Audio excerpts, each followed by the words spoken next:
Hello, I'm Will. I'm Ed. This is DC Corner. What are we doing today? Wonder Woman 38. You told me it was 37. You sure? Yeah, look, it's just like issue 36.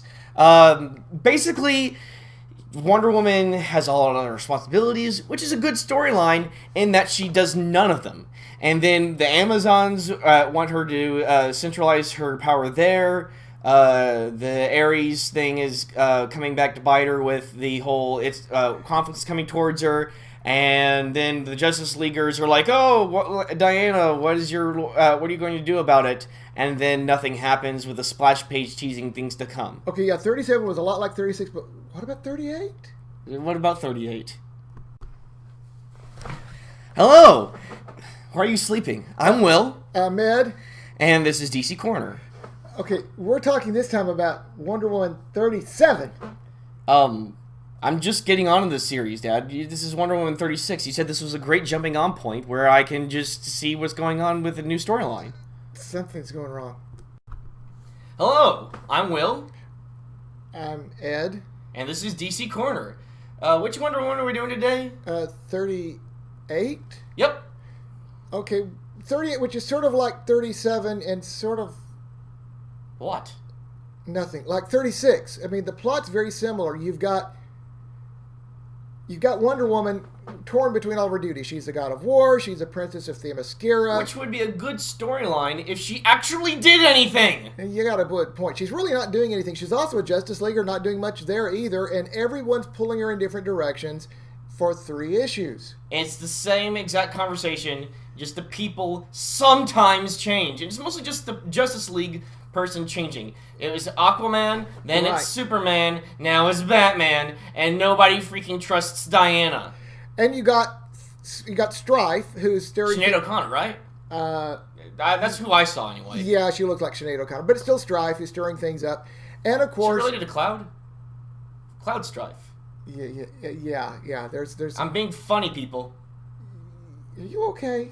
Yes. You're looking a little. Stop it, okay? You're the one who's sleeping during the interview. What review? Just get on with the review. Okay. But the last 2 issues, 37 and 38, both end with Donna Troy, who's now being reintroduced. Yay, except she's a potential villain and certainly a usurper to the throne in Themyscira. And the worst part is, the first, 7 pages was a dream sequence. Do you know how cheap that is? Dream sequences? It is the worst cop-out. Well, there's a reason Dallas is famous. Yeah, okay. Could you not look at me like that? I'll try.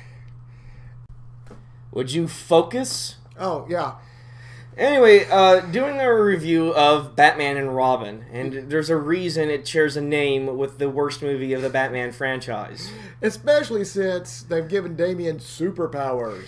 And it's not enough that they've given him superpowers, but the cover literally has 2 different Superman poses at the same time. The I'm blocking your bullets pose, and the I'm ripping up my regular clothes for my costume underneath. You know, this is. I'm glad to see Damian back. Bringing him back with superpowers is very problematic. I couldn't care less. And he's very impetuous. He's enjoying having the superpowers. He's walking into gunfire because he can. And then he's smashing people into cars like freaking Lobo. But he can be stopped if you grab his bootlaces, because that's what Bruce does. Look, I don't have any problems that he's enjoying the new superpowers. I have a problem with everyone's attitude toward it. One, all of a sudden his assassin training is completely forgotten, and he doesn't move like he was trained as an assassin. I mean, superpowers or not, you'd think he would at least still fight like an assassin. One of the more amazing fighters in the DC universe, and he just drops the style entirely because he can walk into bullets. And it's just that Batman is entirely intolerant of it. And I get that we're supposed to see him being worried, but it's mostly just him going, "All right, we're going home now, son. You're in trouble. I am turning this Batmobile right around. You are grounded." And it just seems disingenuous to me when Batman has kryptonite in his cave. I assume still in this continuity. He has it in almost every continuity. He's ready. He's shown to be ready for every superhero and every superhero's turned bad special storyline. And it's just that he's not ready for superhero Damian just because they don't know what powers he has. I mean, you might as well say he's never prepared for a Mazo or the Dial H for a hero person. And Batman's prepared for everybody. But keep in mind, this is the same Batman and Damian who last issue, he comes back to life, and suddenly, let's go out on patrol. Let's not bother to do the final checks. Let's just go out on patrol. But well, actually, they did do the final checks, but it was off camera. Yeah. I mean, off panel. I know, but I love how Damian was flying away this issue, and Batman just grabs the bootlaces, and that's all it takes to stop a superpowered guy. Is you just grab the shoelaces, and that's Everyone it. knows that's what Superman's weaknesses is. Exactly. That's why his original design had shoelaces. See, there you go. The more you know. Any rate, we do end with sort of I like how you put that, an Island of Dr. Moreau kind of moment. Yeah, I mean, it was really at the end of just a sequence of just Damian doing things. He goes to a lab that's disused. He destroys it. He has a bad dream. And I appreciate their attempt at being scary, but after you've read anything from Junji Ito, nothing really scares you or really squicks you out anymore. And it is just that then he goes to Atlantis and then gets his clone brothers. And then he goes to the island of Dr. Moreau, which... How did he start to own it? Is it just one of Ra's al Ghul's islands? Or was it Talia's island? Or is it just a bat island? Or did Aquaman just suddenly raise it from the sea? And then all of a sudden, these bewildered clones of him are scared. And then he's like... Who I am thou, thou art I. We aren't here to hurt each other, so you can just go on this island where I've just happened to have procured for no reason, and I hope it's sovereign land because you're on your own, and you're on your own for food, for medication, for whatever mysterious problems you may have. I'm just gonna go back to Batman. Bye! That's basically it. So this is a story arc that I'm hoping is over soon. Hopefully, I'm hoping a lot of story arcs are over soon. Well, of course, all the story arcs will be over soon, which is when we get to Convergence, and this is where the real theme is. You know, dream sequences in both books we're reviewing. There's not a theme there. What, both books? You don't remember? We've just been talking about Batman and Robin. Anyway, there's been dream sequences, coasting, disrespecting characters. They are disrespecting Batgirl, disrespecting Wonder Woman, Robin with his... I don't give a crap about this. I'm not calling him New Tim Drake. The only... there are very few characters that are worth reading about, and they are in Gotham Academy. And maybe like an Ace. I like Ace. You mean Titus? Ace. And I like John Waters Alfred. And I like... That's about it. The thing is, right now, is you're seeing a lot of the books coasting right now because they are really close to Convergence. Convergence starts up I think in April, and we're not far away from it. So they're sort of April. Yeah, they're coasting this far from April. That's the part that they've been coasting for months. Look, I might be able to let like one bad month slide, but as a consumer, it really lowers my consumer confidence. To the point where I don't care about Convergence at this point, you know? I almost just want to just give up like these comics forever just because they suck. Why would I, as a customer... I mean, I understand that with my dad here helping me out, that the Convergence is going to be better. It's going to be awesome. But...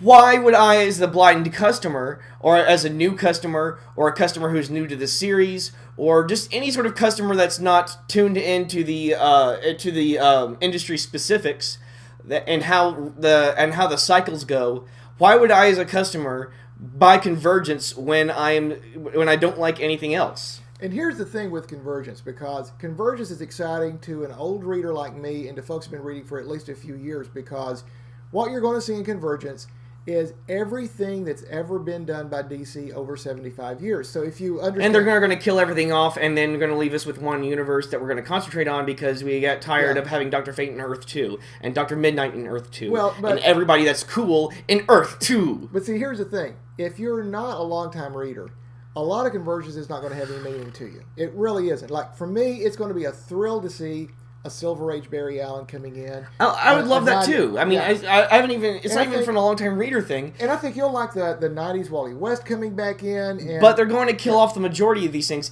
The only reason that they're bringing these people back en masse is to kill them off en masse to leave only a small sliver alive. That we're not sure of. Though. Oh, That's the trick. I'm pretty sure of it because that's what they did in the last two crises. Well, In the original Crisis, they brought in like Black Superman Okay. just to kill off Black Superman, so White Superman could have feelings.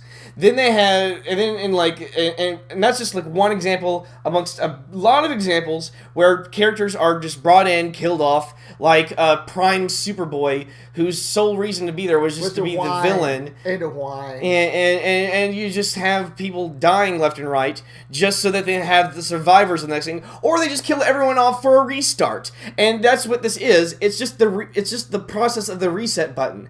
I'm interested in the comics after Convergence because I know I've been through Convergence before. They called it the Infinite Crisis, and then the other Infinite Crisis, and then the 52 and the pre-52 and. Well, see, that's where if you go back, the original Crisis, which of course is 30 years ago, which we're celebrating, did do a lot of really screwing around with timelines, and it's some things that I didn't like at all. They killed off the original Supergirl. They killed off Barry Allen. They got rid of Earth 2, merged all the Earths into one, and got rid of the multiverse. One thing we're pretty sure of when this is done is that there will still be a multiverse, so at least there will be some room for something. But yeah, they'll probably settle on focusing killing on everything as much as possible so that the reader can. I'm sorry, but it feels cheap. It feels cheap because it's like I'm not going to care when I know when the majority of people is going to die. So when you kill off people left and right, I'm going to go, okay, that's just the writers. That's just they have been eliminated from the island. They have set up some cannon fodder though. Whatever reality show reference you want to insert here. But they've set up some cannon fodder because you can get rid of the Red Sun, Superman, Batman, that world without too many people missing them. It was a one-shot. It was an excellent graphic novel series. They're going to kill off all their golden ages. They're going to kill off their silver ages. They're going to kill off their grunge phases. They're going to kill off their clown faces. They're going to kill off Blue Superman. They're going to kill off Silver Superman. There's no Silver Superman. Yes, there is. The one where he had a black costume with a silver S. Oh, that was right after the death of Superman. And then there was the black costume with the blue S that came around about 5-10 years earlier. Well, from now. And then there was Cyborg Superman, and then there's the Regenerator. The one with the glasses. Yeah. And they're going to bring back all those people, and it's going to be the ultimate showdown of Ultimate Destiny, and Mr. Rogers will be on top of it all. And we've seen that song before. It's not going to matter. Here's the thing. I'm willing to give Convergence a chance. I'm willing to give it a chance to see what comes afterwards. Hopefully it'll be good. And the thing is... I don't have high hopes, especially after reading all these comics. The thing here is, though... Gotham Academy. Keep watching... Actually, you know what? Gotham Academy's not going to even be around after Convergence. I bet it will be. That one, I bet it will be. They're going to kill off Gotham Academy. And you want to know why? Because it's the only comic that doesn't suck right now. I've got more faith than that. I really do. Here's the thing, guys. I love Gotham Academy. Bring me more Gotham Academy. Is there any more Gotham Academy coming? This week, Gotham Academy comes out. Finally, quality writing. In fact, let's talk about this week. You'll have Aquaman, Arkham Manor. Number 38. 38's a bad number. Yeah. Really, any 30. Batman will be out, which continues the End Game. Arkham Manor, number 4. Oh, dear. Batman Eternal, which is really good. Bodies? That's from, I think, Vertigo. I'm not sure. Catwoman comes out. Deathstroke's miniseries is out. No, I don't. Who's Deathstroke? What you call Slade. No, that's Slade. That's Deathstroke. Who's Deathstroke? That Slade is Deathstroke. No. Slade is Slade. Deathstroke is Deathstroke. This is a guy who knows the DC animated universe. I know I'm joking around here, but that was confusing to me as a viewer because they like Slade, and to be honest, Slade is a cooler name than Deathstroke, and just gonna lay it out there, and it's just that when I got into the comics, there's like this the wintergreen person. Yeah. Well, any other books? World's End, which I'm not as happy with. Flash is coming out, and it's continuing the future Flash storyline. Gotham Academy, Gotham by Midnight. Harley Quinn has a book. Wait. Gotham by Midnight's still going? Oh, yeah, it'll still go for a while. Why? It's okay. It's not great. But Did you see our review? I know. Were you even there? Yeah, I was there. I like it a little better than you do, but I have my problems. He-Man? He-Man, actually, there Is he in the DCU? No, but they're publishing a book. Oh, I'm just saying that I thought this, everything on the list He-Man, here. The Eternity War #2. It's under the DC Comics banner. I know. Now, J.L. Dark has a book, the Multiversity Guidebook. Now, guys, is J.L. Dark just after after 8 p.m. slot? Yeah, there you go. It's Dead Man, Zatanna, Constantine, some of the other more. So mystical, it's just Zatanna. That's cool. Mystical characters. Yeah, so it's Zatanna and people I don't care about. Okay.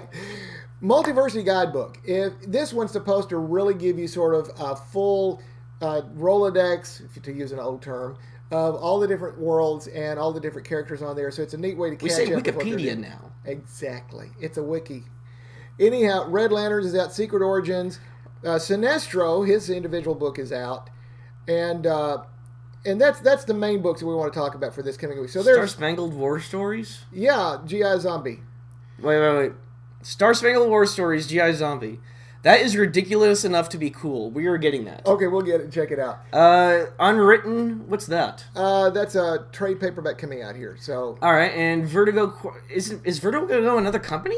Yeah. See, now this is so why are they listed under DC Comics? Well, let me explain. See, and this is where Guy has been raised on DC Animated Universe. I've been more on comics. Vertigo is sort of their mature line, and it's also been so it's basically like Touchstone is to Disney. In a way. Because that's what they did with Nightmare Before Christmas, is they released it through Touchstone, so that it wouldn't be associated with Disney in case it was too scary for kids. Right. But then when it was accepted by the little kids, they suddenly went, "Oh no, hey, it's Disney, main Disney." Right. Originally, Constantine was published over in Vertigo with the book called Hellblazer. Swamp Thing for a long time was over in Vertigo. Wait, that big red guy with the sawed-off horns? No, I'm joking. Yeah. Yeah, okay. You're thinking Hellboy, but that's different. Yeah. Yeah, that's different. Anyhow, so we got a lot of good books coming out next week, and if we got comics, probably a lot of them is going to be just a lot of them yelling at me right now. there you go. But you know what, guys? We should still have some good books to talk about next week, so hang in there. And the Comics Week in Review will be tomorrow night. It's been delayed by one night, so it'll come in on Monday night. Watch for that, and then come back here a week from tonight and catch the DC Corner.